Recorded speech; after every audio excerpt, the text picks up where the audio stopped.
to introduce our next speaker. I have to actually look up to see the exact title of our presentation today, but here we go. Historical Perspective on the 1982 Hymnal by the Reverend Dr. Geoffrey Butcher, Standing Commission on Church Music, 1982. I just asked Geoffrey when he was on the Standing Commission.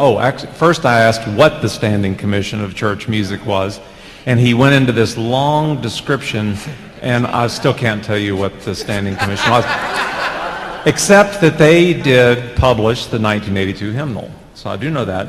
And Geoffrey was a member of the Standing Commission from 1980 to 1986. Correct. Right. I was in 10th grade in 1980. You can go now. Want to know what grade I was in? No. Anyway, no further ado. We are so thrilled to have Geoffrey here. And Geoffrey? Okay, thank you. Thank you. Thank you. Thank you. Thank you, my friend. Thank you.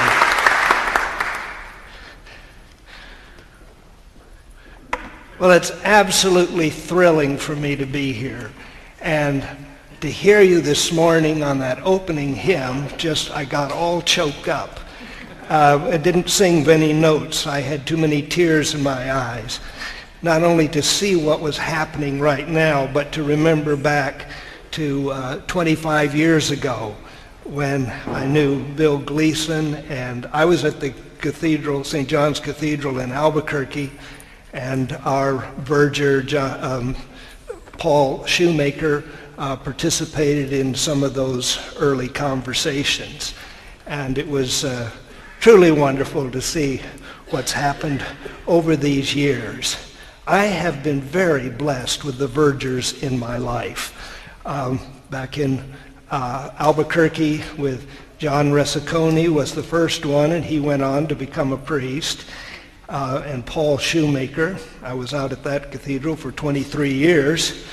Then I moved to Christ Church here and enjoyed the wonderful work with Roy Gottfried, John Whitaker, Pete Stringer, Alice Nichols, and Scott Smith. And Scott Smith has a lingering allegiance and support to another congregation, Trinity Church in Russellville, Kentucky, where I'm the priest in charge. My reputation is I'm a Victorian. I try to keep people in the 19th century. And I was willing to give a little ways to get into the 20th. But as John said this morning, we're already in the 21st. And so Scott, of course, as being a computer expert, he gave us a computer. There was no computer. There was no printer. And he gave us a website. And so he has done a wonderful job of bringing this 177-year-old congregation into the 21st century. And so we're very grateful for his care as a friend and servant and verger. And it was also during with his influence that one of our own members has become a verger. He wasn't able to be at this conference today, but he fulfills all of the obligations of a verger, including those that sometimes are prescribed for vergers in England, being in charge of the property. So he's in charge of the property and taking care of the personal needs of the priest. And he's exemplary in every aspect of his life. And that's Tom Luckett, and I hope you'll have a chance to meet him perhaps at your next conference. Well, as I say, I've been delightfully spoiled by vergers in my life. And I claim an honorary PhD in pathetic with a minor in helplessness. All I have to do is look pathetic, and helpless, and some verger comes and takes care of all of my needs. It's a matching up of talents. I also love the fact that vergers, they do make up for what I lack many times in how to do liturgy, in their organizational skills, and I'm very appreciative of the tireless devotion that vergers are to their Lord and in service to the church in which they're serving. And to be able to do that with incredible humility is a great ministry to the clergy. St. Benedict is undoubtedly looking on you with great favor from on high, with you in your work and your prayer, because, as you know, in doing one, you do the other, and in your service of hospitality. So I thank you very much for your leadership and for your love that brings us together so well in Christ. You've done a terrific, terrific job. Before sharing some thoughts on a historical perspective of the hymnal 1982, let's sing a hymn that was new at the time, that we didn't have before. When in our music God is glorified, which you'll find on your handout. And we have Michael Velting at the mighty Hammond to encourage us in our singing. So let's stand and sing the hymn.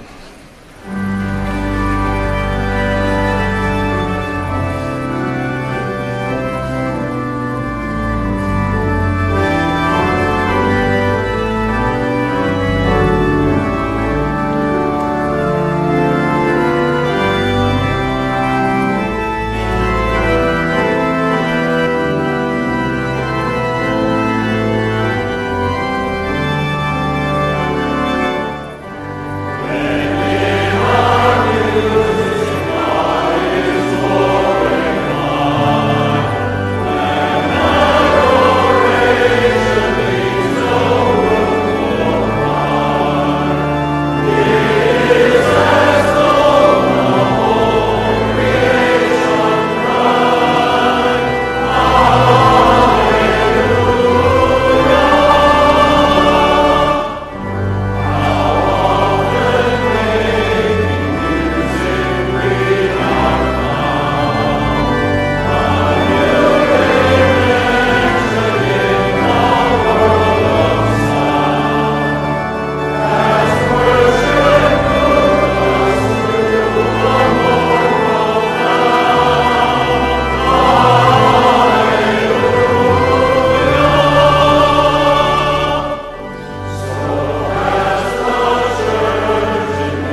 Wonderful.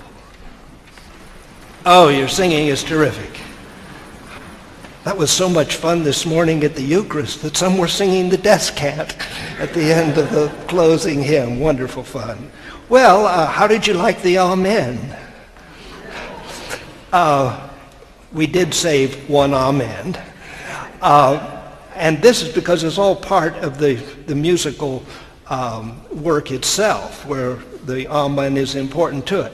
We didn't put amens onto the other hymns because if you're singing the hymn, it's assumed that you're believing what you're singing, and so you don't have to reaffirm that and have the redundancy of saying amen. And then we get tired of hearing a 4-1 chord at the end. Well, the new hymnal, as it was called for a number of years, of course, is now 31 years old.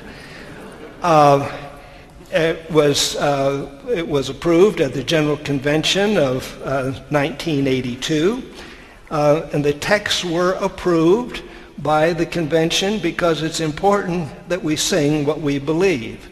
And there was a theological committee to check out the texts for being appropriate and being theologically things that we could sing and profess.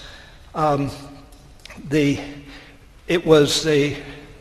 hymnal was a revision of the 1940 hymnal, which in itself was a revision of previous hymnals, the latest one before that being 1918, which was the musical version of the 1916 hymnal. Until 1918, you didn't, when you went to church to sing a hymn, you could be singing it to any one of a variety of tunes.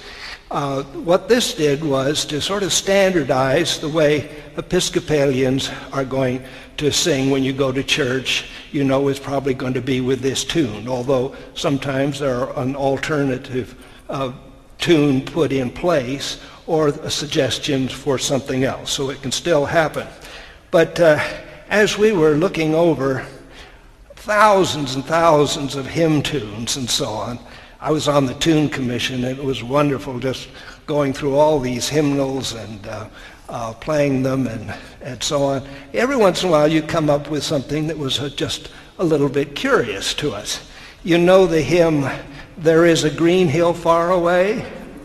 All right, well this was one of the tunes in the 1940.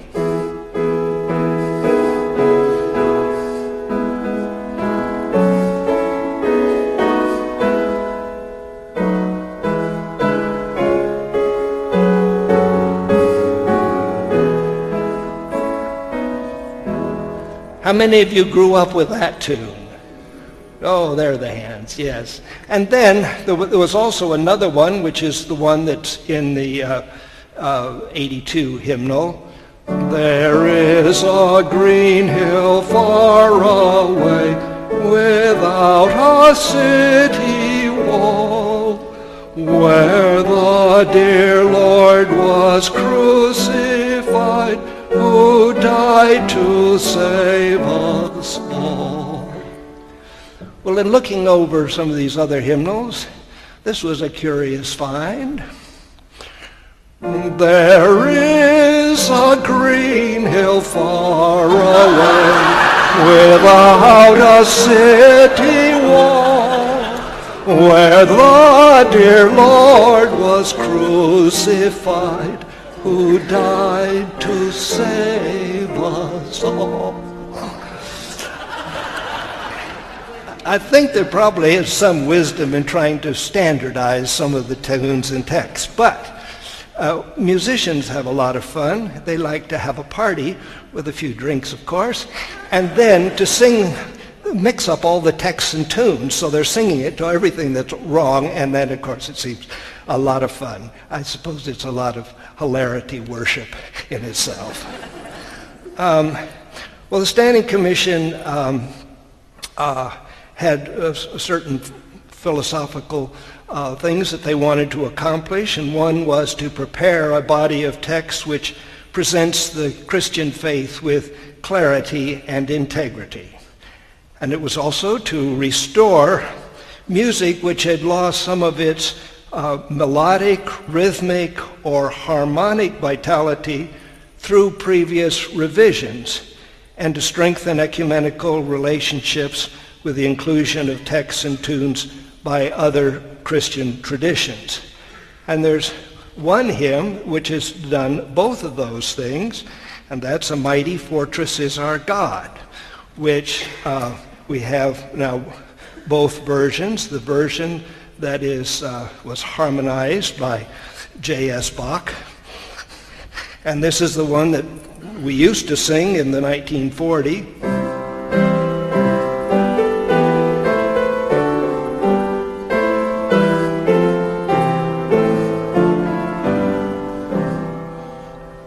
And that is in there so that you can still sing that if you like.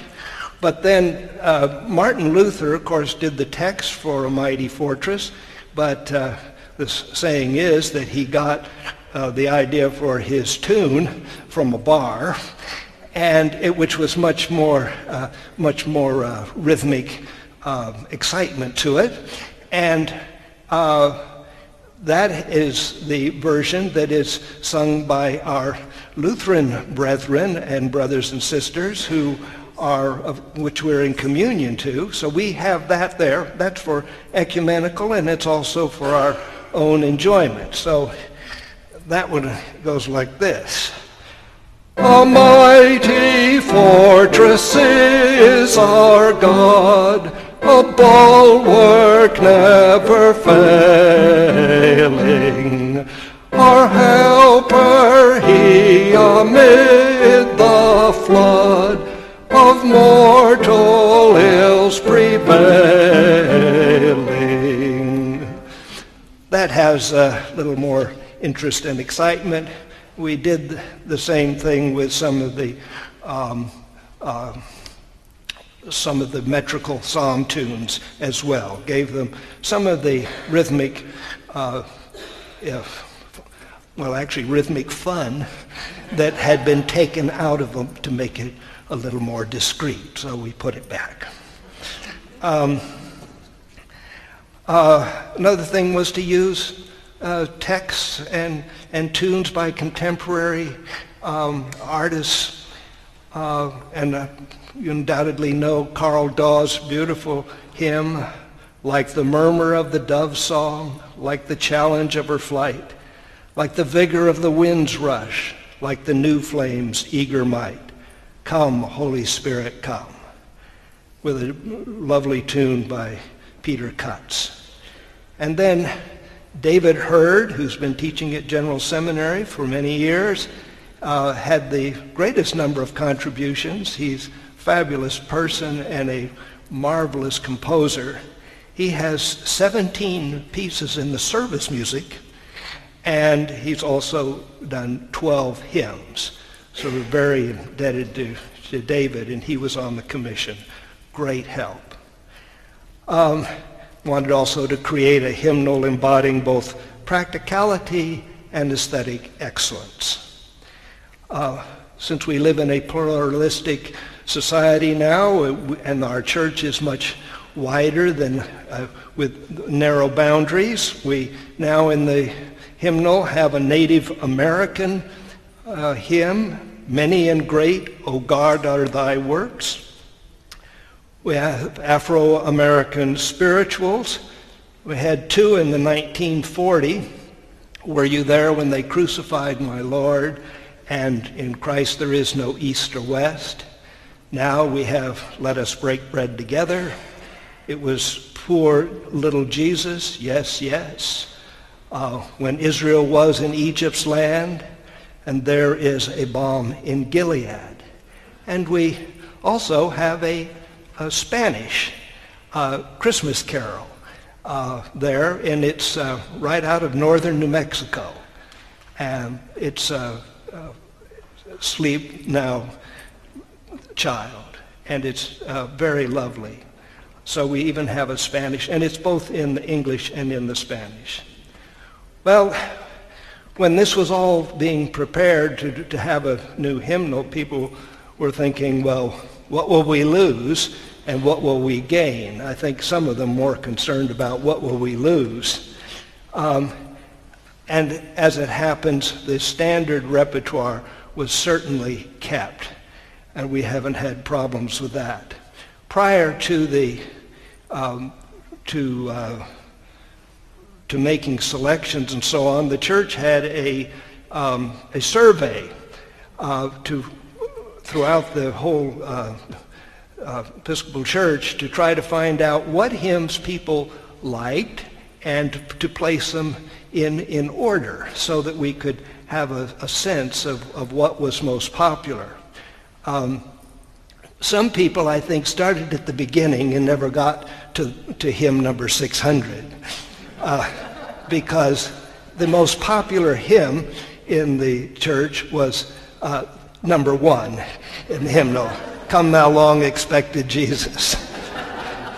And the second most popular hymn was number 2, O Come, Emmanuel. So it started to change when you got in the 400s and 500s and so on.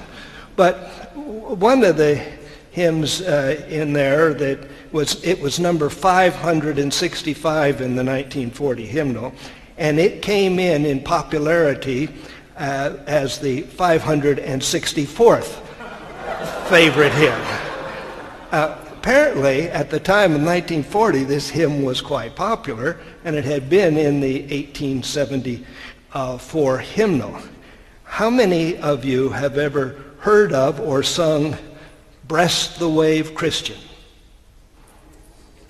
Oh, there we go. Okay. Well, sorry we didn't put it in.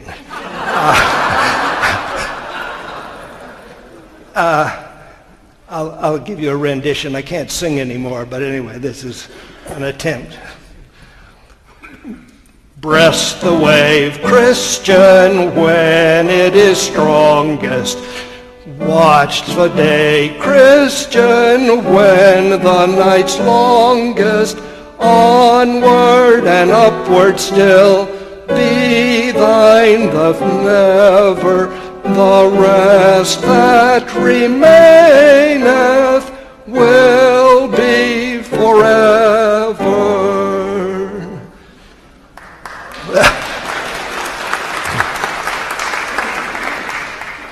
Well, that seemed like one we could leave out.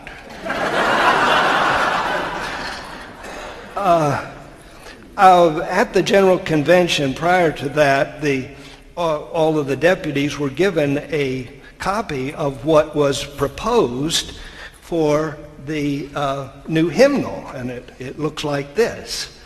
And so that they could have a chance to look over the text and see what was in and what had not been put in. At that General Convention, there was a hearing, however, to be able to hear what people were thinking and what they would like. And I was a deputy to General Convention that year, had the privilege of keeping the score chart of hymns, what people wanted, and for example, we didn't have I Sing a Song of the Saints of God. We were thinking some of the imagery was a little antique and at being at tea and so on instead of at Starbucks. But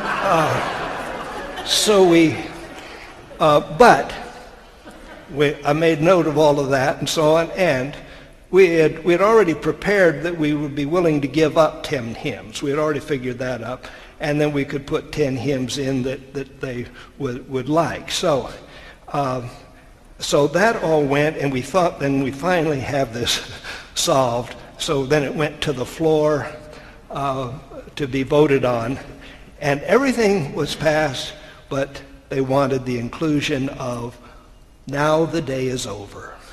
I missed that. We missed that. And I'm sure lots of the deputies had sung that at church conferences and camps and so on, and it works out fine as an evening prayer hymn. So that went in. One of the other things was, what about things that are popular but are not likely to survive their popularity, like Onward Christian Soldiers, which was sung all the time. I started playing for my little church in Prescott, Arizona when I was 9 years old, and I didn't know a lot of hymns, but I knew Onward Christian Soldiers, so we did that often. I don't know, and there was, well, now I can't think of what it was. But I keep wondering, how did I choose something with 3 flats if I didn't know very many things? But at any rate, Onward Christian Soldiers, though, was not losing some of its appeal because of its militaristic imagery. And of course, it never was written to be a military, the imagery. It was written to get 2 Sunday school classes to march together for their confirmation. So that's what it was about, so I can't blame the author for that. But at any rate, at one meeting it was in, the next meeting it was out, then the next meeting it was in. It just kept going back and forth. It ended up staying in. But I think the marching song that we respond to best now is Lift High the Cross, where the imagery is not a problem and which has got a lot of enthusiasm. Now, we found that it wasn't always easy to convince people about our work and to buy the new hymnal and so on. I was in the Diocese of the Rio Grande, which is New Mexico and southwest Texas. It's the next largest in area to Alaska. And I was invited to go to St. Francis on the Hill, which is in El Paso. Lovely congregation and wonderful people and all. Well, the plan was to have an evening social time together. Then the next day was Sunday, and we would have church, and we would have the workshop. So I was introduced at the social time, and some people, of course, knew me because I had been in the diocese, and I was introduced as being a member of the Standing Commission on Church Music. And a spontaneous boo went up. I haven't had a welcome like that since. It was incredible. They couldn't have programmed it. They all just did it. And, well, I find out, well, I got to find out what's going on here. And I discovered that some of them thought that everybody on the Standing Commission on Church Music was a communist. Okay, why were we communists? Because in this book, we had only put one stanza of the Star-Spangled Banner. Where were the other 3? Well, of course, the hymnal 1940 had the first stanza and the 4th stanza. Well, believe it or not, we quickly put in the other stanza, the 4th one, but to think that we were supposed to have both 2 and 3 in there as well is not so good. I noticed that the hymnal for the United States Forces doesn't even have stanza 3. And I think for good reason. And where is that band who so vauntedly swore that the havoc of war and the battle's confusion, a home and a country shall leave us no more. Their blood has washed out their foul footsteps' pollution. No refuge could save the hireling and slave from the terror of flight or the gloom of the grave. And the Star-Spangled Banner in triumph doth wave o'er the land of the free and the home of the brave. So if they didn't have to put it in, we didn't put it in. But I think it is good that we have 1 and 4, just the same way that we had both of those in the 1940 hymnal. I ended up winning the day after discovering this battle. I won the day at the workshop when I introduced them to Amazing Grace. Amazing Grace was not in the 1940 hymnal, and Amazing Grace is one of our own. It was written by John Newton. Some of you may know the story. He was a slave captain and then was converted and became an Anglican priest. And it's one of our own. And and it's become, of course, it's well known and it's very popular. So they were so pleased that Amazing Grace was in, and they ended up buying hymnals for the whole congregation at the pre-publication discounted price. So, baptism, of course, is so important in our lives, and as being a Christian, and the 1940 only had 2 baptismal hymns, O Jesus Christ, our Lord most dear, and Blessed Jesus, here are we.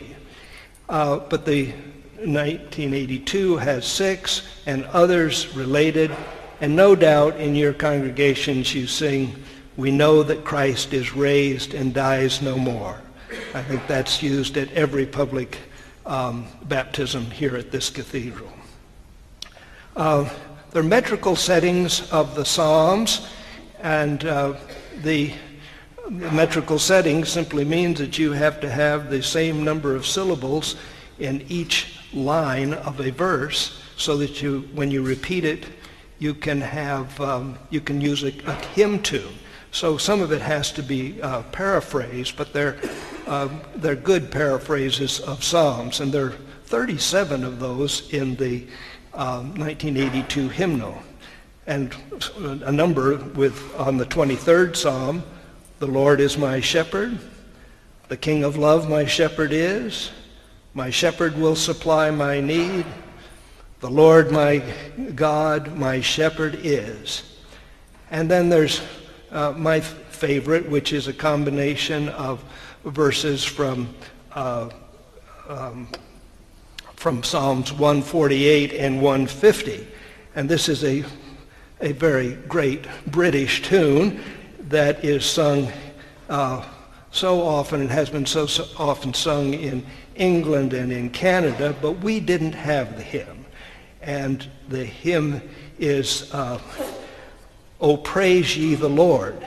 And it's interesting that C. Hubert Parry, who wrote it, gave a little indication of the countless chime of parish churches and town clocks in the first measure.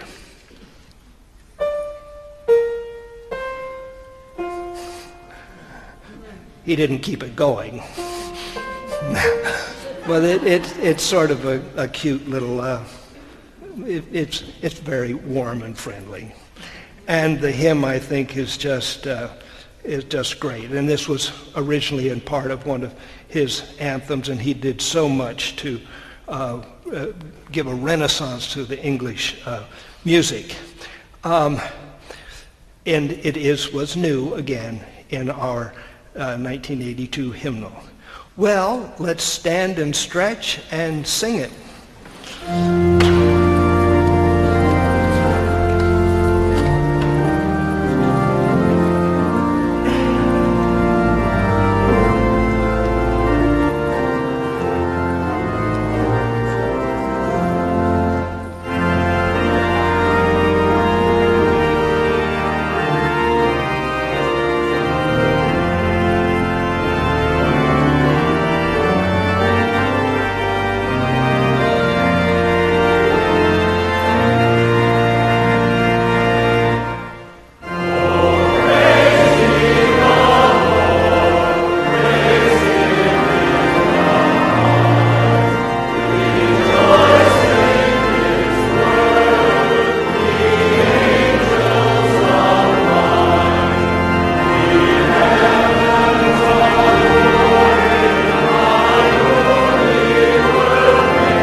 I'm going to start crying again. It was thrilling. Yes.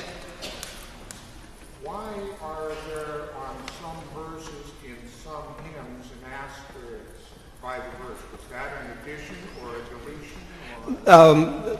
That is, sometimes you'll see it in there if it's a very long hymn. This one, the text is about loud organs. And so they just give you the option if you want to leave one out. It's better if you're going to leave something out. It's good not to leave out a verse that has the punchline of the hymn. But some can be left out, and you still have enough integrity in the others. Yeah, thank you. Thank you.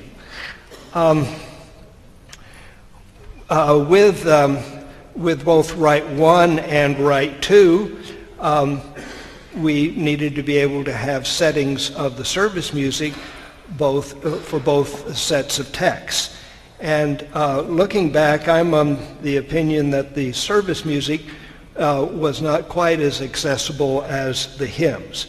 However, the Powell setting for the Eucharist seems to have become the new Marbeck, and the Schubert Prue seems to have become the new Willen. You probably, of course, you sang this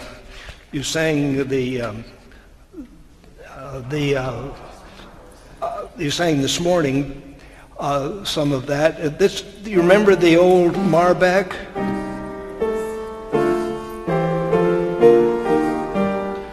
Heaven and earth are full of thy glory. Glory be to thee, O Lord Most High. Amen.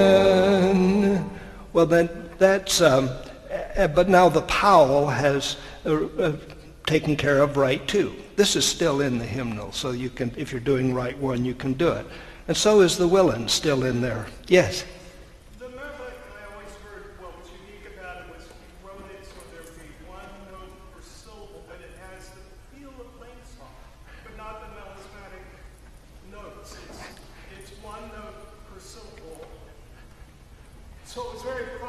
It was amazing to do that. He wrote this in 1549, the year of the first prayer book, and so that was good. It's had longevity, and is still in use. I'd like to tell you a little story about the Schubert Prue. You probably sing this. Holy, holy, holy Lord, God of power and might. Holy, holy, holy Lord, God of power and might. That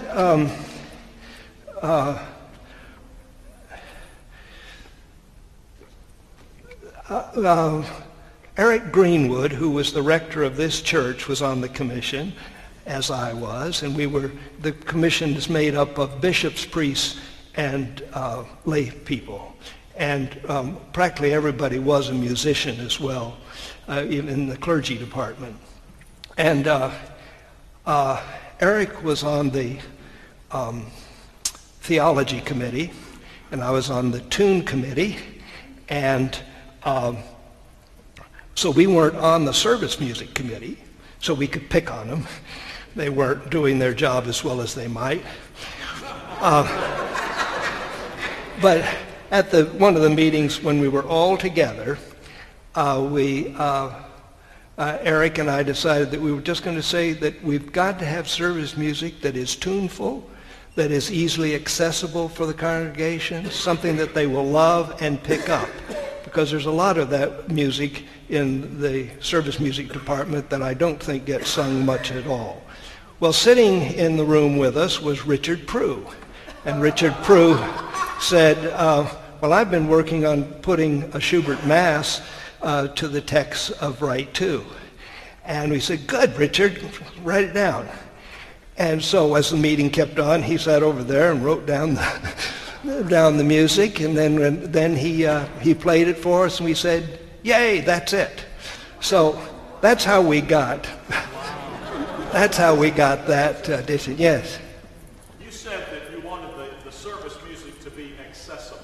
Yes. I'm in a tiny church, and none of us knows how to work with things like S220.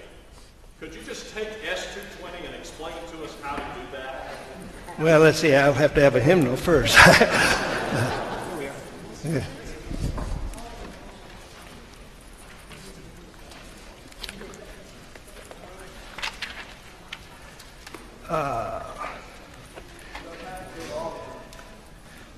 Here we go.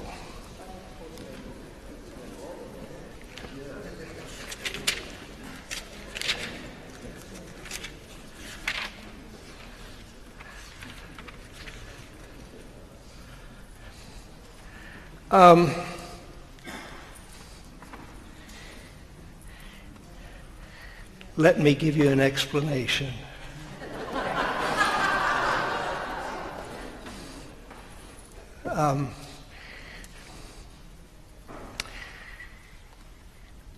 Amongst other things, the pointing for Anglican chant got changed. And Ray Brown, who taught at General Seminary for many years, was really the main architect of the changing of the pointing of it.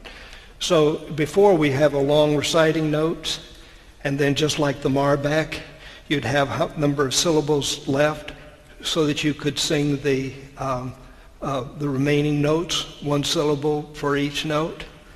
But the problem that they were saying was that it means you were changing notes on words that weren't principal words, and you should be changing the notes where there are principal accents.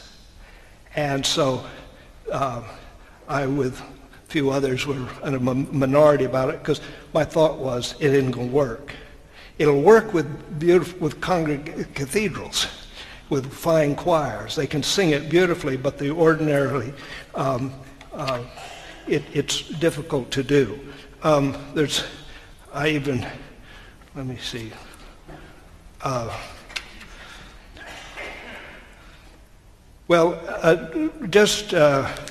I'm prepared to mention 206, move back to 206.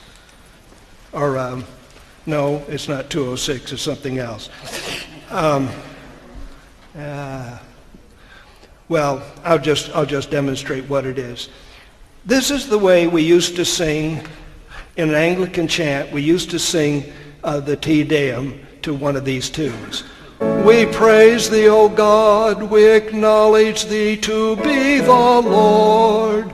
All the earth doth worship thee, the Father everlasting.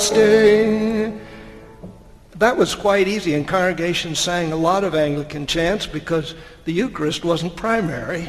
It was usually, back in the 40s and 50s, you'd have the Eucharist on the first Sunday, and maybe on the third as well. But the others were morning prayer. So you had sung morning prayer quite often, as well as then with any evensong. The new pointing for that same one goes like this, where you get some very interesting internal rhythms. We praise thee, O God, we acknowledge thee to be the Lord. All the earth doth worship thee, the Father everlasting. To thee all angels cry aloud, the heavens and all the powers therein. That last one ended up with a syllable for each. But that is one of the things I think in the things that haven't been working quite as well is the Anglican chant. Now the one that you picked out is a Ned Rorem.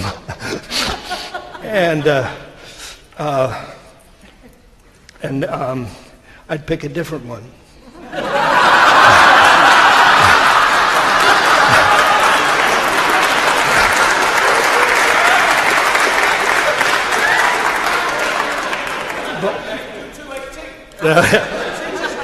I think the problem is the pointing is what I was pointing out. That the pointing's very difficult. Okay, so let me paraphrase what I think I'm hearing. On these sections where we have a staff of music and then an assortment of lines Right. in another place, just ignore it and move on.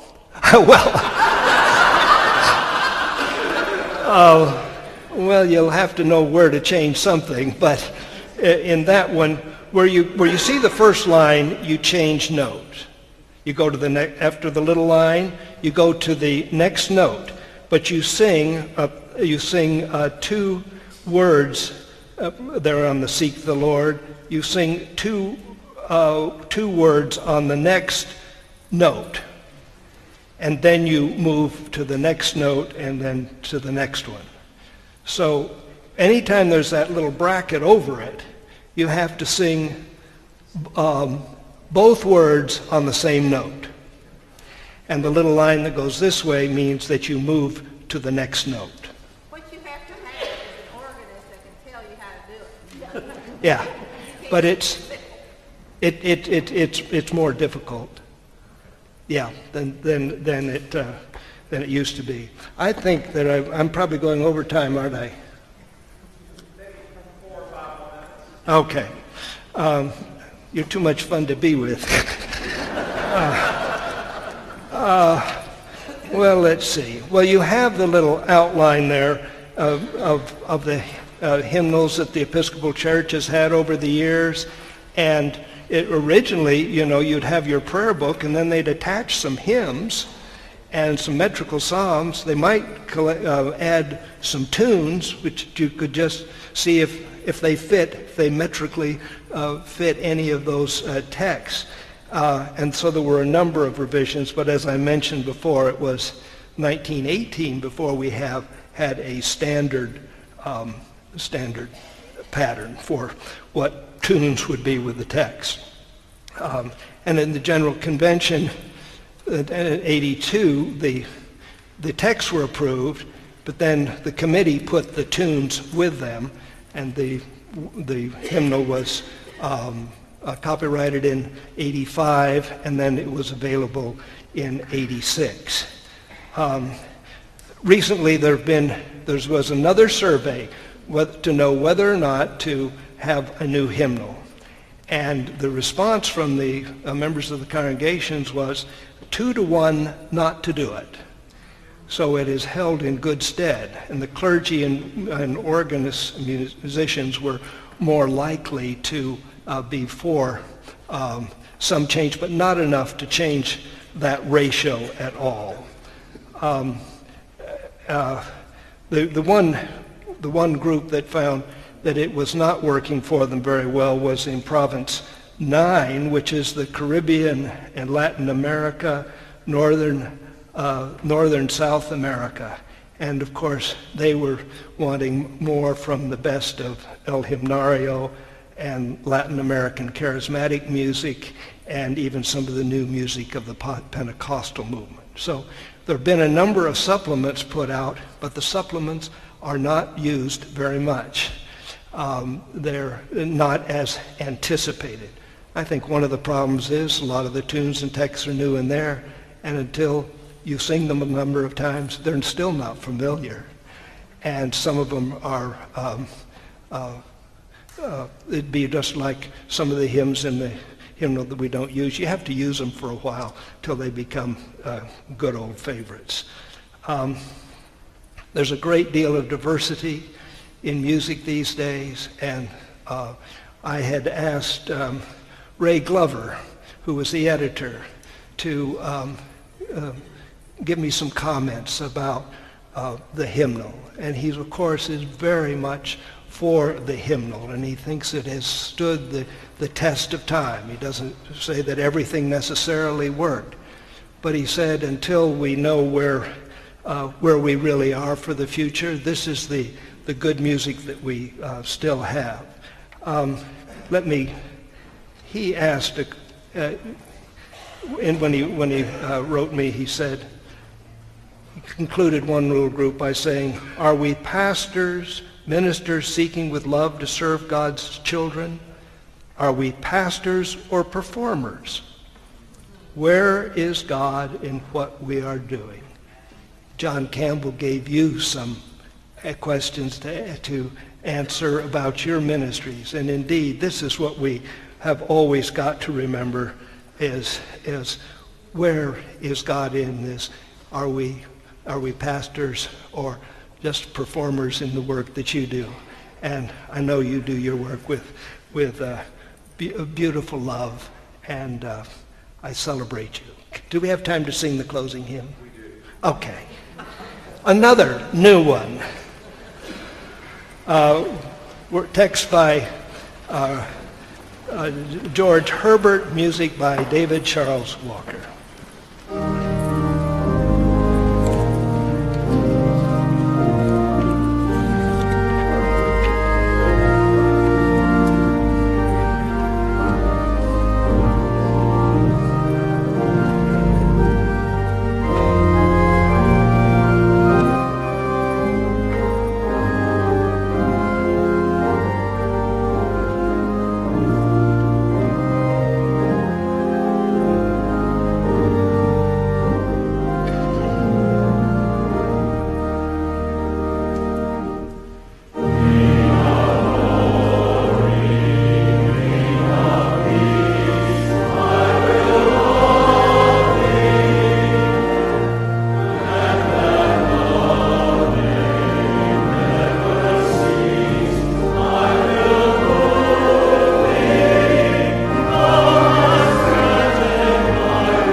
Thank you so much to Geoffrey Butcher. Y'all can be seated very quickly.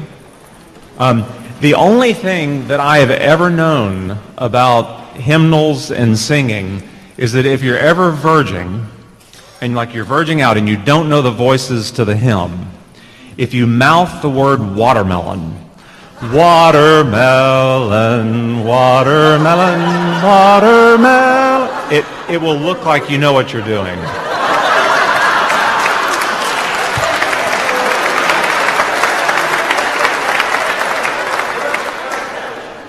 Very quickly, I wanted to introduce Kent Little. Kent, come on up for just a second. Kent is one of the two woodworkers who have made all of our incredible verges for the Guild Shop. And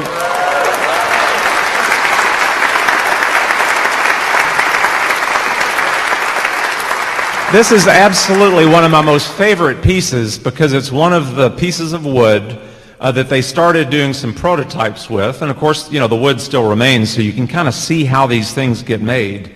But Kent, why don't you talk just quickly, we've got about a minute or so, kind of talk about how we roped you into this. Hi, my name's Kent Little. I'm from Little Creative Construction. I work with my brother, whom when we were growing up, couldn't play in the same sandbox together, but somehow managed to have been working together now for almost 30 years, working in woodwork. Scott approached me a little over a year ago about the Vergers Guild and the project of making the Verges. And growing up and working with our grandfather was also a carpenter and had the old-timey lathe where you made turnings, and when Scott approached me about it, of course we jumped at the chance because it's something different than what we do normally, which is just make cabinetry and so this was something different, and we thought it'd be something that we could be creative with. And my brother, all this is done nowadays is on a computerized router lathe, and you can be, as you can tell, very creative with it. The creativity, though, goes into being able to write these programs, and my brother somehow knows how to do this stuff. I just sell it. But anyway, like Scott was showing you, it just basically starts out as a square mahogany block, and once you figure out what the program is, you put the wood stock in the lathe and press go, and this is what comes out of it about 2 hours later. But anyway, I'd like to thank you all for having me down here to meet you and explain to you the process of making the Verges for you all. Thank you.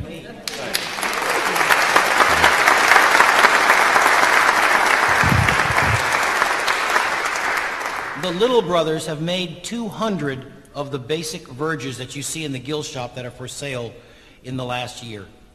And you will see 50 Verges that they made for the training course presentations tomorrow night.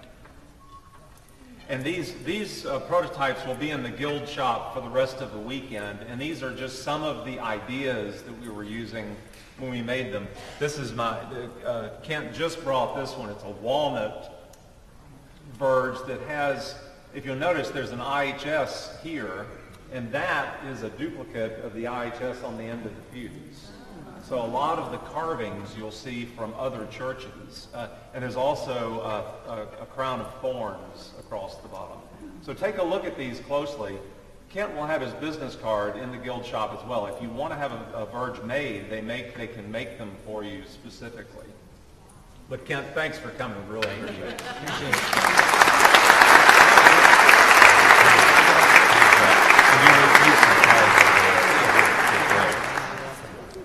Okay, I have a few practical details, of course. One, Michael Sanchez. Michael, stand up for just 1 second. Michael Sanchez is our Facebook manager. So thank you very much.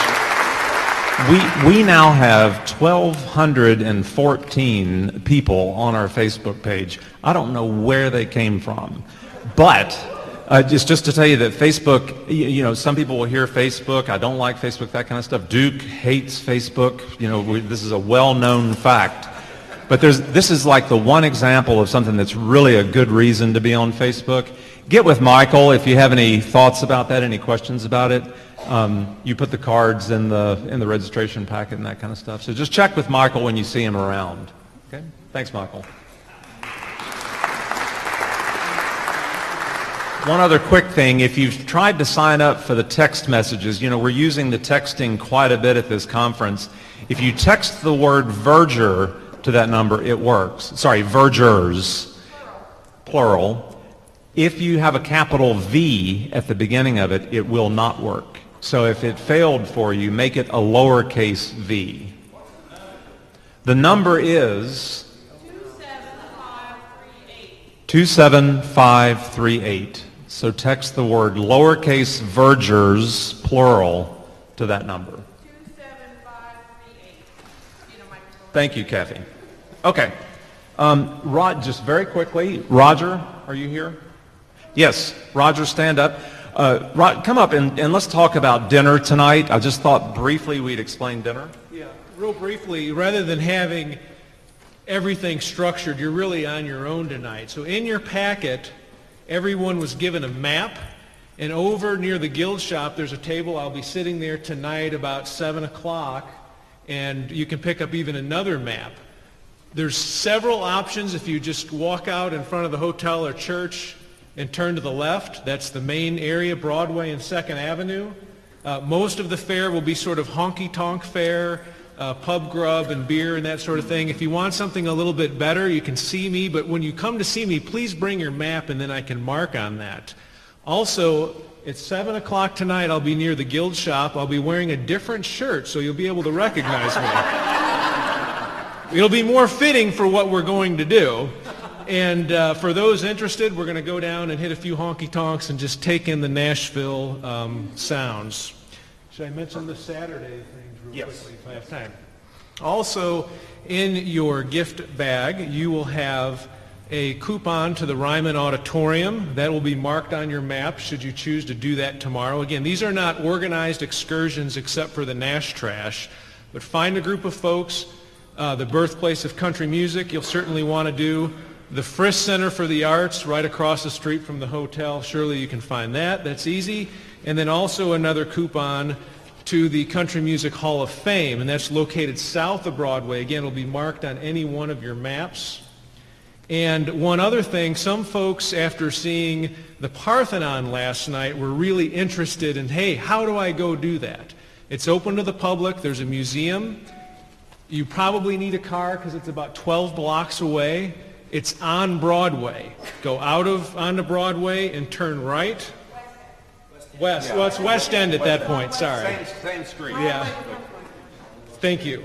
Just turn right, stay on West End, and then turn right into Centennial Park. And for folks who want to do that, why don't you meet in the hotel lobby tomorrow at 1:15, and maybe you can find a group to do that with. But I'll be around with any questions.